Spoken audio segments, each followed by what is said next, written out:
O Senhor esteja convosco. Proclamação do Evangelho de Jesus Cristo segundo Marcos.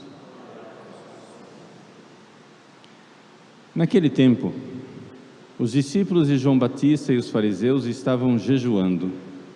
Então, vieram dizer a Jesus: por que os discípulos de João e os discípulos dos fariseus jejuam e os teus discípulos não jejuam? Jesus respondeu: os convidados de um casamento poderiam por acaso fazer jejum enquanto o noivo está com eles? Enquanto o noivo está com eles, os convidados não podem jejuar. Mas vai chegar o tempo em que o noivo será tirado do meio deles. Aí então eles vão jejuar. Ninguém põe um remendo de pano novo numa roupa velha, porque o remendo novo repuxa o pano velho e a razão fica maior ainda. Ninguém põe vinho novo em odres velhos, porque o vinho novo arrebenta os odres velhos, e o vinho e os odres se perdem. Por isso, vinho novo em odres novos. Palavra da salvação.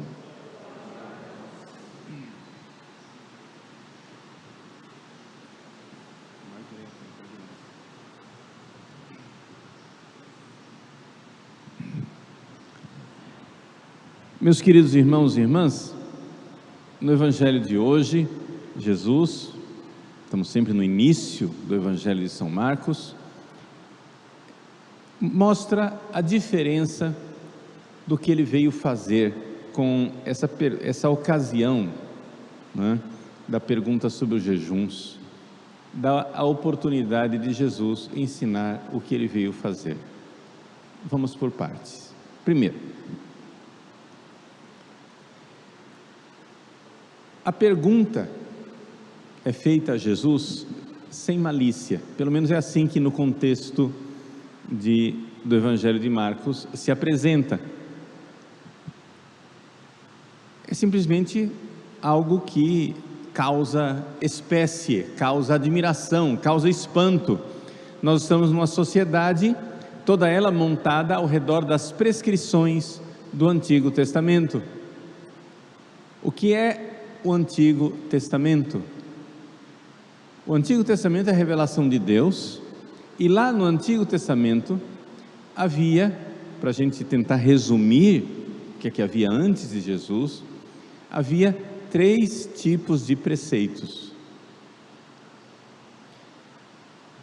Havia preceitos que a gente poderia chamar de preceitos naturais, que estão resumidos nos 10 mandamentos.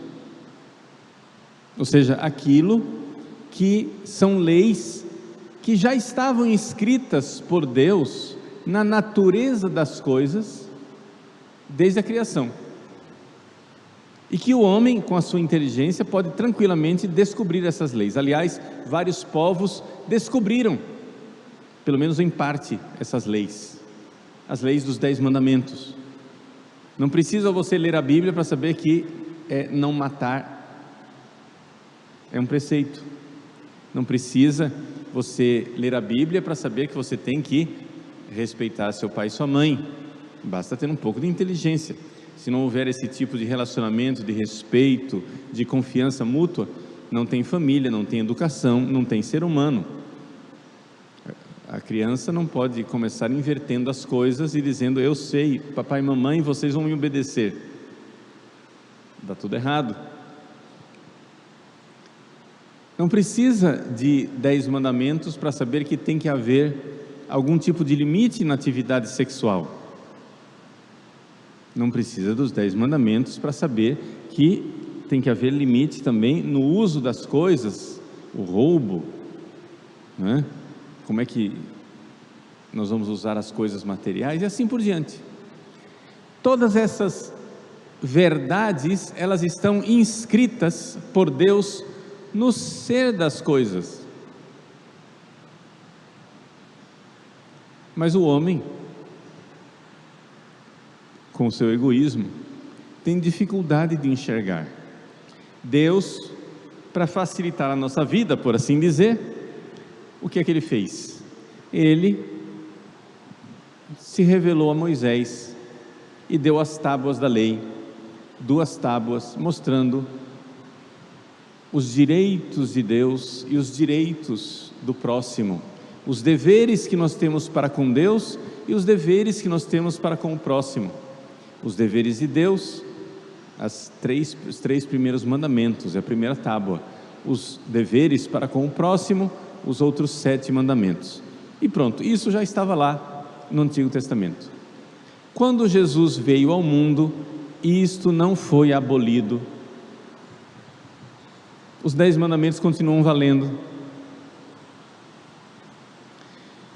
Mas no Antigo Testamento tinha também outros 2 tipos de lei que Jesus aboliu.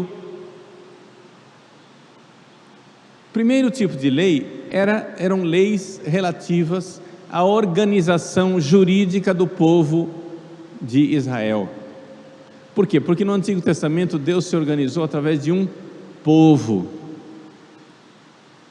E era um povo que tinha um governo político, tinha que julgar, como que julga os crimes, como que resolve as situações sociais, etc, etc. E Deus então deu um código básico, fundamental, de orientação de como é que se deve orientar esse povo. Isto foi abolido com Jesus. Por quê? Porque Jesus veio instaurar o novo povo de Deus, e o novo povo de Deus não é mais um povo, o povo de Israel. O novo povo de Deus é o corpo de Cristo presente em todos os povos. Então isso é uma coisa interessante, e é importante, tem consequências relevantes para o nosso dia a dia. Nós, cristãos, católicos, sabemos, Deus não veio instaurar um regime político.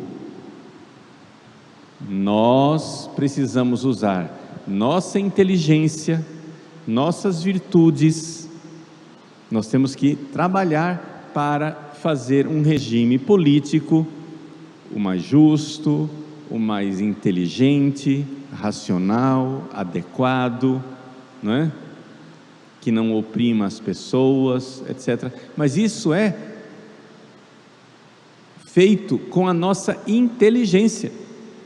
Vejam que isso daqui parece uma coisa óbvia, mas não é óbvio, por exemplo, para os muçulmanos. Na religião islâmica, Maomé e as revelações divinas instauraram um regime, tem um jeito de governar, tem leis que precisam ser aplicadas, a Sharia precisa ser aplicada, né? Na casa da obediência, no Islã. Então, vejam, é interessante nós vermos, por contraste, isso aqui é só para a gente notar, eu não estou aqui falando mal dos muçulmanos, eu estou fazendo um contraste para você notar quem nós somos. Por quê? Porque em tempos de crise institucional, como nós vivemos no Brasil, muitas pessoas ficam esperando uma palavra da igreja que nos diga. Pessoas no meu site mandam perguntas: padre, o que é que nós devemos fazer para resolver o problema político e institucional no Brasil? Resposta: a igreja não tem um regime. A igreja não tem uma solução política. A igreja tem o Evangelho, que deve inspirar as pessoas, e tem uma convicção de que a nossa racionalidade, a nossa inteligência, quando virtuosamente aplicada, pode promover soluções contra ditaduras, soluções contra a opressão dos povos, solução para dar mais liberdade às pessoas, etc. Somos nós quem temos que construir essa solução, seja olhando para aquilo que a história e a tradição já nos deu, porque nós temos 2000 anos de experiência de cristianismo, seja de forma inovativa, criando soluções que antes não existem. Então, vejam, os católicos, eles existem em países organizados em regimes diversificados. Então, existem católicos em monarquias parlamentaristas, existem católicos em repúblicas, e existem católicos, infelizmente, em regimes ditatoriais.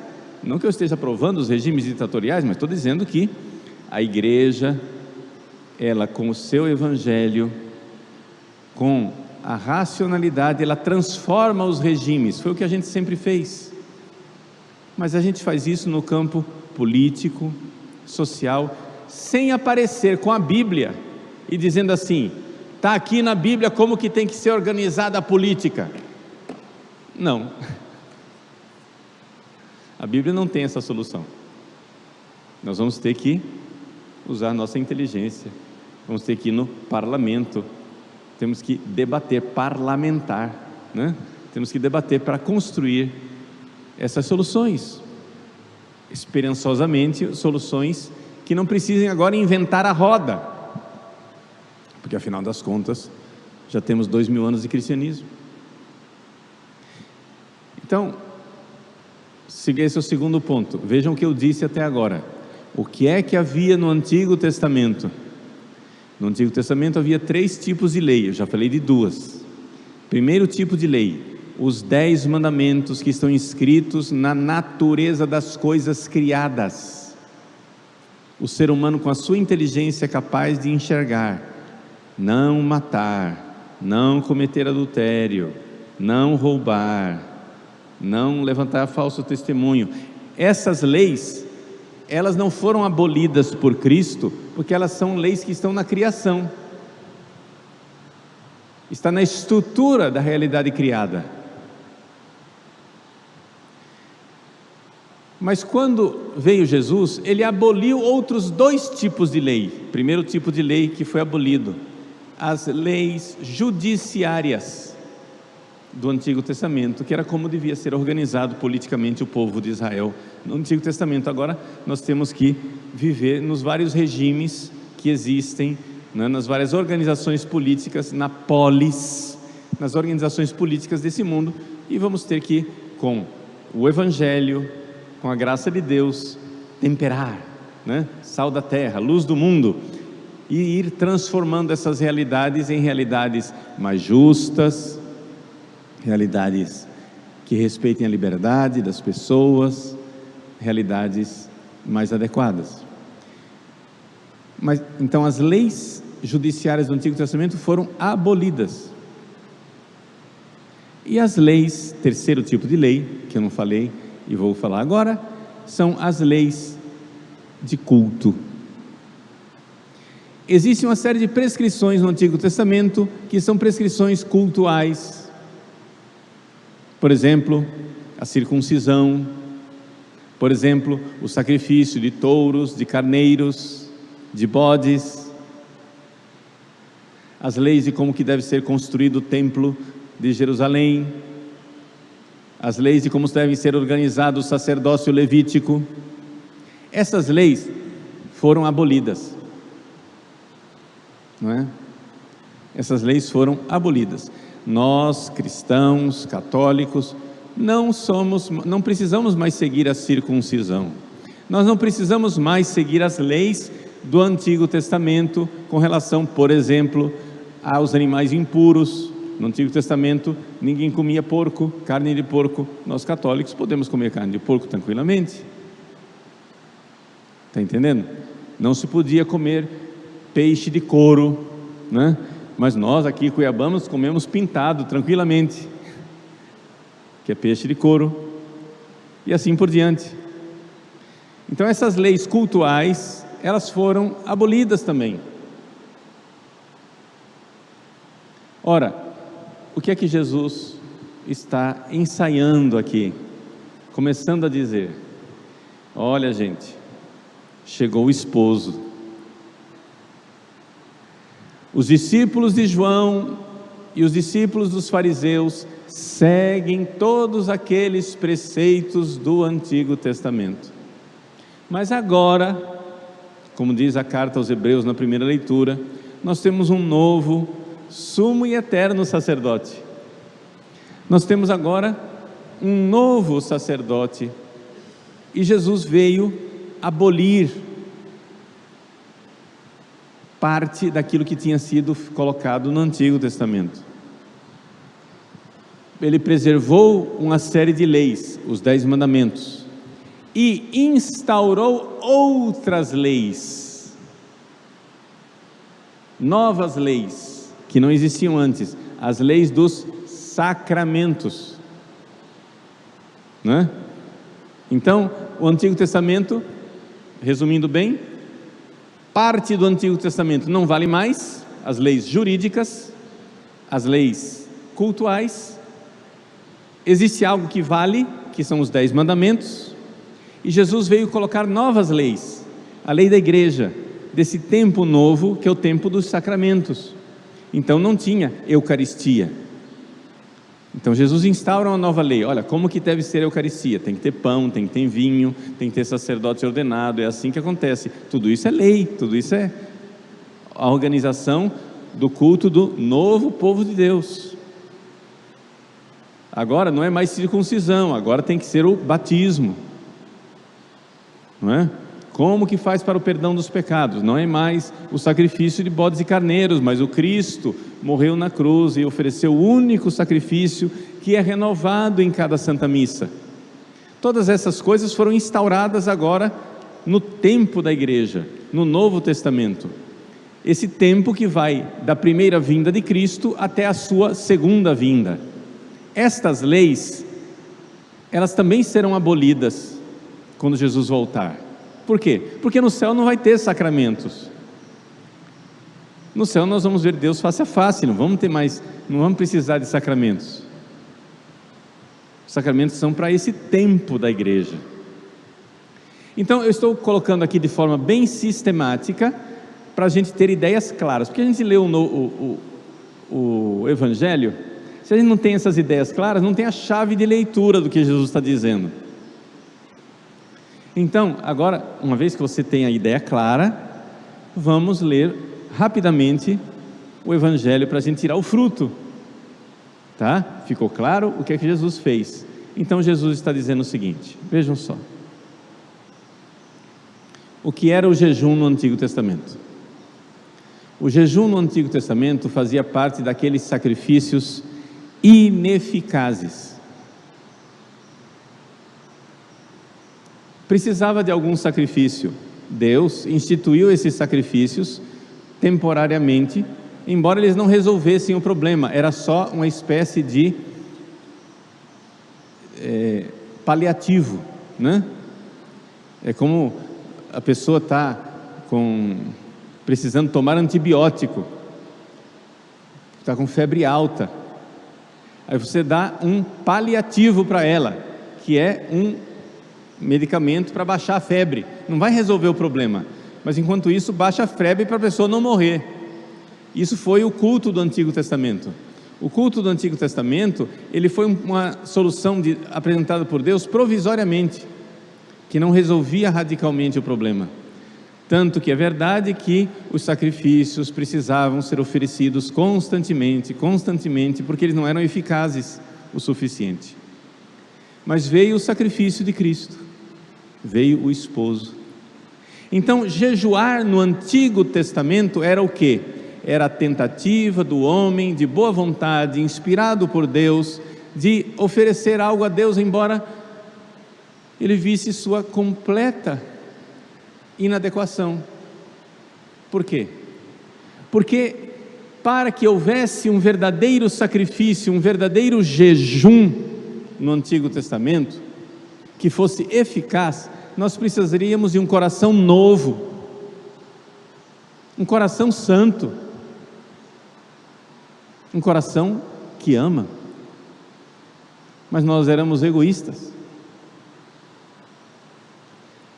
Aí a profecia de Ezequiel diz: dar-vos-ei um novo coração.